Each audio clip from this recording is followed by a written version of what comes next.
এই এখন দাও এই ভাড়া কত?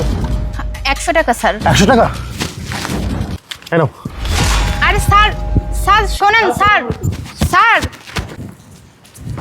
স্যার বুঝলাম না, উনি তো বাকি টাকাটা না নিয়ে চলে গেছে।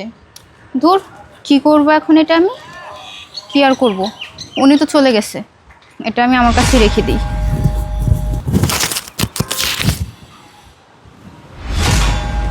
কি ব্যাপার? এটা তো ওই শার্টটার ব্যাগ, উনি তো ব্যাগটাও আমার এখানে রেখে গেছে। দেখি তো ব্যাগে কিছু আছে নাকি।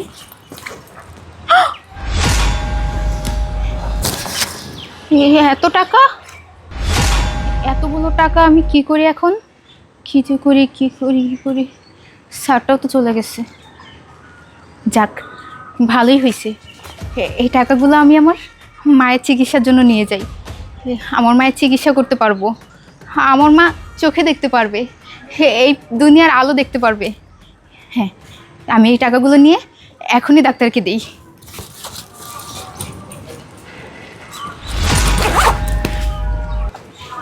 কিন্তু এই কাজটা কি আমার করা ঠিক হবে? এই টাকাগুলো তো আমার না, আর আমার ফ্যামিলি থেকে তো আর আমাকে এই শিক্ষা দেয়নি যে কারো টাকা কাউকে না বলে নিয়ে যাব। কি করব এখন আমি? না, এই টাকা আমি নিব না। আমি এক কাজ করি, এটাই তো স্যারের অফিস, আমি বরং এই টাকাগুলো স্যারের অফিসে গিয়ে স্যারকে দিয়ে আসি। হ্যাঁ, সেটাই করি। এই দাম, কোথায় যাচ্ছিস? আসলে ভাই, এই যে এইমাত্র একটা স্যার গেল না, ওই স্যার আমার অটো দিয়ে আইছে। এই স্যারের এই ব্যাগটা না আমার অটোতে ফালাই রাখাইছে, এই জন্য আমি যাইতেছি স্যারের ব্যাগটা দিতে। কি কইলি? ধান্দাবাজি করার জায়গা পাস না না? ওনার মতো একজন কোটিপতি অফিসার তোর সামান্য ভাঙ্গা অটো দিয়া চলবো, আর এটা আমি বিশ্বাস করে নিমু? ধান্দাবাজি করা শুরু করছস, আমি যদি তোর অনেক অফিসে ঢুকতে দিই তাইলে তুই অনে যায় চুরি ডাকাতি করবি। তগমতো ছেসরা মায়াগো আমার চিনা আছে, যা এনতেনে যা, নইলে ডান্ডা দিয়ে একদম আড্ডি গুড্ডি ভাঙ্গালামু। বিশ্বাস করেন ভাই, আমি সত্যি কথা কইতেছি। ওই স্যারটা যে মাত্র ঢুকছে, হ্যাঁ আমার অটো দিয়ে আইছে, হ্যাঁ এই ব্যাগটা এনে রাখাইছে, এর লেগে আমি ব্যাগটা দিতে যাইতেছি। ভাই, আমার ভিতরে যাইতে দেন। মেজাজটা গরম করিস না, তোরে যাইতে কইছি না, তুই যা এনতে। আমি কিন্তু সত্যি তোর ডান্ডা দিয়ে বাড়ি মারমু, যা। ভাই, আপনি এমন কেন করতেছেন? আমি তো আপনারা সত্যি কথাই কইতেছি। তুই যাবি নাকি তোর বাড়ি মারমু, যা জানতে যা। এই অফিসের সামনে আর আসবি না। চোর ছেদ চোরে বইরা গেছে এলাকাটা, আমি গেটটা আটকে রাখি। কি করি এখন আমি? ব্যাগটা তো স্যারে দিতে পারলাম না, এটা যদি আমি লগে করে বাসায় লইয়া যাই তাও তো যাইব না।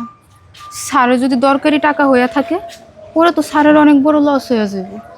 কি করি? না, আমি বাসায় যাবো না, আমি অটো নিয়ে এনেই দাঁড়াই থাকি। স্যার যখন নাইব তখন স্যার এটা দিয়া পরে বাসায় যাবো।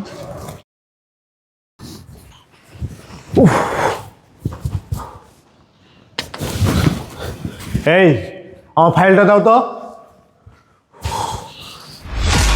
কি ব্যাপার? আমার টাকার ব্যাগ কই? হ্যাঁ, আমার টাকার ব্যাগ আমি কি রাস্তায় ফেলে আসলাম? ও ইস, অটো রেখে চলে আসছে আমার টাকার ব্যাগটা। ধুর, কি যে করি, 3 ঘন্টা হয়ে গেল, এখনো ছাড়াইলো না। এদিকে আমিও ভাড়া মারতে পারতেছি না, আমার তো লস হয়ে যেতেছে। একদিন যদি আমি ভাড়া না মারতে পারি তাইলেই তো সমস্যা, আমার মার চিকিৎসার লেগে তো টাকা জমাইতে হইব। কি যে করি আমি? স্যার যদি এখনো না আহে, সন্ধ্যা হয়ে যেতেছে। সালাম স্যার। ওয়ালাইকুম আসসালাম। আচ্ছা, তো আমি যখন অফিসে ঢুকলাম তখন কি আমার হাতে কোনো ব্যাগ ছিল? না স্যার, আপনার কাছে তো কোনো ব্যাগ ছিল না। কোনো ব্যাগ ছিল না? তাহলে আমার ব্যাগটা কোথায় গেল? স্যার, হ্যাঁ, আপনি যখন অফিসে ঢুকলেন হ্যাঁ। ঠিক 2 মিনিট পরই একটা ছেড়ি আসছিল, আইসা আপনার কথা বলতেছিল যে স্যারের একটা ব্যাগ আমার কাছে আছে, স্যারে আমার রিক্সায় ব্যাগ ফেলায় আসছে। তো আমি ওরে ঢুকতে দিই না, আমি মনে করছি চোর চার চড়িব, আমি না স্যার ওরে ধমকায়া খেদাই দিছি, ওই গেছে গা। এক সেরে আইছিল? জি স্যার। কই সে সেরে কোথায়? এই আশেপাশে হয়তো আছে। আশেপাশে আছে, কই দেখি ওই তো। গলির মোড়ে থাকতে পারে। এই হেই, তুমি সেই তোমার রিক্সায় নামে আসলাম? হ্যাঁ স্যার। স্যার, এই যে আপনার ব্যাগ, যেটা আপনি আমার রিক্সায় ফেলে রেখে চলে গেছেন। এই ব্যাগে কি আছে তুমি কি জানো? হ্যাঁ হ্যাঁ স্যার, আমি আসলে আপনি চলে যাওয়ার পর এই ব্যাগটা আমার রিক্সায় পাই। তারপরে খুলে দেখলাম অনেকগুলো টাকা। হ্যাঁ, ব্যাগে অনেক টাকা আছে। তুমি চাইলে তো টাকার ব্যাগটা নিয়ে যাইতে পারতে। স্যার, আমরা গরিব হতে পারি, কিন্তু কারো জিনিস না বলে কখনো নেই না। আপনার টাকাগুলো আপনাকে দেওয়ার জন্য আমি আপনার দারোয়ানকে অনেকবার বলছি, কিন্তু আমাকে ভেতরে ঢুকতে দেয়নি, যার কারণে আমি এখানে দাঁড়ায় আছি। দাঁড়াও, তোমাকে আমি পরে দেখতেছি। আচ্ছা ঠিক আছে, দাও তো ব্যাগটা।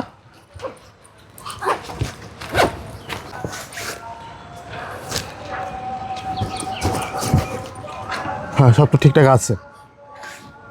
তুমি একটা কাজ করো, কেন এটা তোমাকে আমি দিলাম। না স্যার, আমাকে কেন দিবেন? এটা তো আপনার টাকা, আপনার হয়তো জরুরি কোনো কাজের টাকা। স্যার, আমার টাকা লাগবে না, আপনাকে আমি আপনার টাকাগুলো বুঝিয়ে দিছি, এটাই অনেক। আমি এখন যাই স্যার। এই দাঁড়াও, আমি ঠিক অবাক হয়ে যাচ্ছি তোমার কথা শুনে। তুমি চাইলে আমার ফুল টাকার ব্যাগটা নিয়ে চলে যেতে পারতে, কিন্তু তুমি টাকার ব্যাগটা নিলে না। তুমি আমার জন্য এখানে ওয়েট করলে অনেক টাইম ধরে আমাকে ব্যাগটা দেওয়ার জন্য। এমনকি আমার সিকিউরিটি গার্ড তোমাকে ঢুকতে পর্যন্ত দিল না। তুমি চাইলে তো চলে যেতে পারতে। এখন আমি এতগুলো টাকা তোমাকে দিতে গেলাম, তুমি টাকাটাও দেখলাম নিচ্ছ না। আসলে কেন নিচ্ছ না তুমি আমাকে একটু বলো তো। স্যার, আমি কষ্ট করে রিক্সা চালাই, ইনকাম করি ফ্যামিলির চালানোর জন্য, আমার মার চিকিৎসা করানোর জন্য। আপনার এতগুলো টাকা আমি যদি নিয়ে যাইতাম, আমার মায়ের চিকিৎসা করাতাম, তাহলে হয়তো এটা আরও পাপ হতো, কারণ এটা তো আপনার টাকা। আর হয়তো আপনার কোনো জরুরি কাজের টাকা, দরকারি টাকা, এই জন্য আমি এই টাকাটা নিইনি। আমার মা চিকিৎসা করানোর জন্য হয়তো অনেক টাকার দরকার ছিল, এখনও আছে দরকার। আমি কষ্ট করে ইনকাম করে করে ব্যবস্থা করে নিব, আমি কারো টাকা নিতে চাই না স্যার। হ্যাঁ, তুমি একটা কাজ করো, তুমি আমার অফিসে আসো। আসো আমার সাথে। স্যার, আমার গাড়িটা এখানে। গাড়ি আছে, থাক, কোনো সমস্যা নেই। আমার সিকিউরিটি গার্ড আছে, তোমার গাড়ি দেখবে। আসো।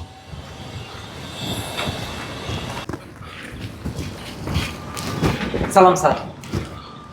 আমি তোমাকে পরে দেখতেছি, কি করা লাগে সেটা আমি করতেছি। আসো আসো, বসো বসো তুমি এখানে। আচ্ছা, পুরুষরা অটো চালাই, কিন্তু তুমি একটা নারী হয়ে তুমি অটো কেন চালাচ্ছ বলো তোমাকে একটু। স্যার, আমার বাবা নেই, শুধু আমি আর আমার মা। এখন আমাদের সংসার চালানোর জন্য আমার অটো চালানো লাগে। আমি যদি অটো না চালাই, তাহলে আমাদের সংসার কে চালাবে বলেন? এই জন্যই বাধ্য হয়ে অটো চালানো লাগে। আর আমার মায়ের ওষুধপাতি সব কিছু খরচ আমারই চালানো লাগে। আচ্ছা, তোমার মায়ের এমন কি অসুখ হয়েছে যে তোমাকে অটো চালাতে হচ্ছে? স্যার, অনেক দিন আগে আমার মায়ের চোখে ছানি পড়ে। ছানি পড়ার পর এমনি নর্মাল ডাক্তার দেখানো হয়েছে, ওষুধ টষুধ খাওয়ানো হয়েছে, তারপরে ঠিক হয় নাই। আস্তে আস্তে উনি আর চোখে দেখতে পান না। ডাক্তার বলছে অপারেশন করতে হবে, অনেক টাকা খরচ হবে। এই জন্য আর কি অনেক সমস্যার ভিতরে আছি। অটো চালিয়ে চালিয়ে যা টাকা পাই, কিছু টাকা সংসারের জন্য খরচ করে আর কিছু টাকা আম্মুর অপারেশনের জন্য জমিয়ে রাখতেছি। আসলে বোন, তোমার কথাগুলো শুনে আমার খুব মায়াও লাগলো, আবার কষ্টও লাগলো। আচ্ছা বোন, তোমার মার অসুখের জন্য তো অনেক টাকার প্রয়োজন। তুমি চাইলে, আমার এই ব্যাগে অনেক টাকা ছিল, তুমি টাকার ব্যাগটা নিয়ে চলে যাইতে পারতে। কিন্তু তুমি আমার টাকার ব্যাগটা নিলে না। আমার জন্য তুমি এখানে অনেক টাইম ধরে ওয়েট করলা, কেন করলা আমাকে একটু বলো তো। স্যার, আমি তো আপনার আগেই কইলাম, আমার পরিবার থেকে আমারে কখনো এই শিক্ষা দেয় নাই। আমি যদি আপনার এই টাকা নিয়ে আমার মায়ের অপারেশন করতাম, হয়তো আমার মা সুস্থ হয়ে যেত, চোখে দেখতে পারতো। কিন্তু আল্লাহ না করুক, এমন একটা বিপদ হয়তো আমার, সেটা হয়তো এর থেকে বেশি টাকাও লাগতো। স্যার, আপনি তো এই টাকার প্রকৃত মালিক। আমি আপনার টাকা আপনার কাছে দেওয়ার জন্যই ওইখানে দাঁড়াইছিলাম। আপনার টাকা নেওয়ার আমার কোনো অধিকার নেই। আমি যত দেখতেছি তোমাকে, যত তোমার কথা শুনতেছি, ততই আমি অবাক হয়ে যাচ্ছি। আচ্ছা ঠিক আছে, তোমার এই সততার পুরস্কার হিসেবে আমি তোমাকে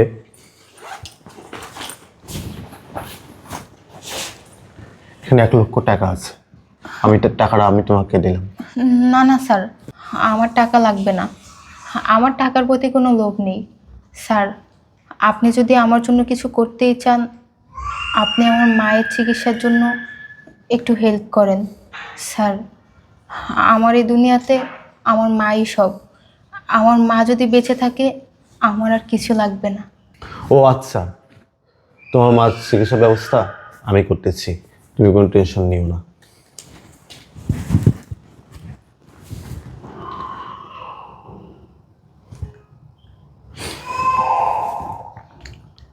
হ্যালো আশিক সাহেব, তোমার নাম যেন কি? স্যার, বৃষ্টি। বৃষ্টি নামে একটা মেয়ে তার মাকে নিয়ে আজকে সন্ধ্যায় তোমার হাসপাতালে যাবে। তার মায়ের চোখের সমস্যা, অপারেশন করতে হবে। হ্যাঁ হ্যাঁ হ্যাঁ হ্যাঁ, চিকিৎসা বাবদ যত টাকা লাগে সে টাকা আমি দিব। তুমি তার মাকে সুন্দরভাবে চিকিৎসাটা করবে। আচ্ছা ঠিক আছে, আচ্ছা ঠিক আছে। দেখো বোন, তোমার মার চিকিৎসা ব্যবস্থা আমি করে ফেলেছি, তুমি কোনো টেনশন নিবে না, ঠিক আছে? আর এখানে 1,00,000 টাকা আছে। এই টাকাটা আমি তোমার সততা পুরস্কার হিসেবে দিচ্ছি না, এই টাকাটা হচ্ছে তোমার চাকরির অ্যাডভান্সের টাকা, ঠিক আছে? এখন তুমি আমাকে প্রশ্ন করতে পারো, তোমার কিসের চাকরি? তোমার চাকরি এটা যে তুমি আমার বাসায় তোমার মাকে নিয়ে থাকবে, আমার বাসায় তুমি পড়াশোনা করবে। আমিও চাই তুমি ভালো সুশিক্ষায় শিক্ষিত হয়ে ভালো একটা চাকরি তুমি করো, এটা আমি চাই। এই দুনিয়াতে আমারও বাবা মা কেউ নেই, আমার বোনও নাই, আমার ভাইও নেই, আমি একা। আজকের থেকে তুমি আমার বোন, তোমার মা আমার মা, তুমি তোমার মাকে নিয়ে আমার বাসায় থাকবে, এটাই তোমার চাকরি।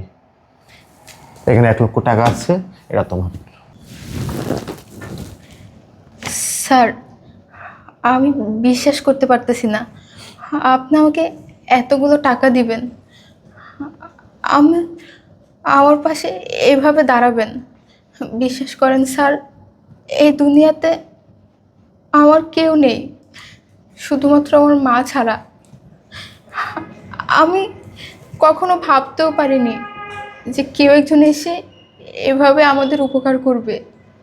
জানেন স্যার, আমার মার চোখ যখন অন্ধ হয়ে যায়, তারপর থেকে আমি খুব টেনশনে থাকতাম।